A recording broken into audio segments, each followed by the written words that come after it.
Welcome to Completely Overanalyzed, where I completely overanalyze and interpretate things. This show can contain big traces of sarcasm and irony. Take note that I don't analyze every scene of this video because I don't want the video to be boring or too long. Thank you. In the first scene we see the Riot logo on a sports car with the license plate Popstars and Evelyn sitting on the front of the car. As the scene begins to unfold we see up to 4 more cars. This can symbolize the wealth they have as pop stars, and with the sports car being one status symbol to rich people, this fits very good. Or this refers to Riot being an incredible valuable company that can afford to build and sell sport cars. Nevertheless, both symbolizes money and wealth. After that we see an electronic sign in a subway train with 3 Korean symbols. I'm not a native Korean speaker, so I had to use Google Translate, and it appears that the sign can be translated to next time, which fits to the song's theme, because it's all about they are being the best and you can try so hard you want, but you won't be able to defeat them. I want to skip to the next notable scene, where we see a skull chain hanging in a car and the champion Evelyn sitting in the driver's seat, turning into a deadly form.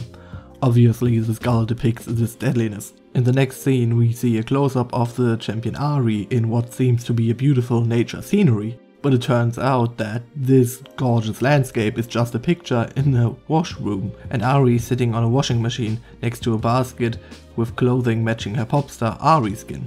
This scene can refer to the old image of women some people tend to still have in the 21st century, which Ari merrily disagrees with by completely turning the laundry room upside down and turning it to a mysterious and dark location. This can depict the full independence that all of these pop stars are having by not relying on other people, with this statement being supported by the phrase, quote, "We're so tough, not scared to show you up," which follows right after the scene. After that we see the champion Akali in a subway train with a can of graffiti. After the train gets shrouded in ultraviolet light, you can see till then the invisible graffiti. The graffiti represents a dragon, but not just an ordinary dragon, no, it's the Korean dragon called Yong or Ryong, which can be differentiated from the Japanese or Chinese dragons by having 4 toes and having a longer beard. And whereas most dragons in European mythology are linked to fire and destruction, dragons in Korea are more benevolent and a sign of agriculture and water, and thus bringing rain and clouds. This may depict that even though the pop stars can be cold-hearted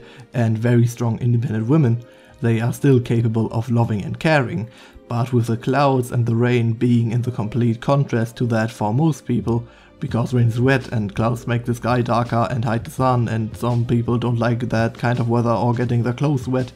This is a split image to some people. This can be seen in the scene where Akali is rapping in the subway train and the graffiti changes to symbols of clouds and wind. Also, in case you've missed it, he hangs a poster of the other League of Legends song Rise, and on the graffiti can are the words Sia, which fit to the scene transition because the can turns into a smoke bomb and Akali vanishes. Blah blah blah, skipping a few scenes, and we get to this scene where Kaisa shoots some kind of missiles into the camera, which does not refer to a Q, but to this ultimate ability from Overwatch. Justice! And also this refers to one of the special abilities from the hero Tracer, also from Overwatch. Thank you for watching, and if you want to see more, subscribe and like. Thank you. Goodbye.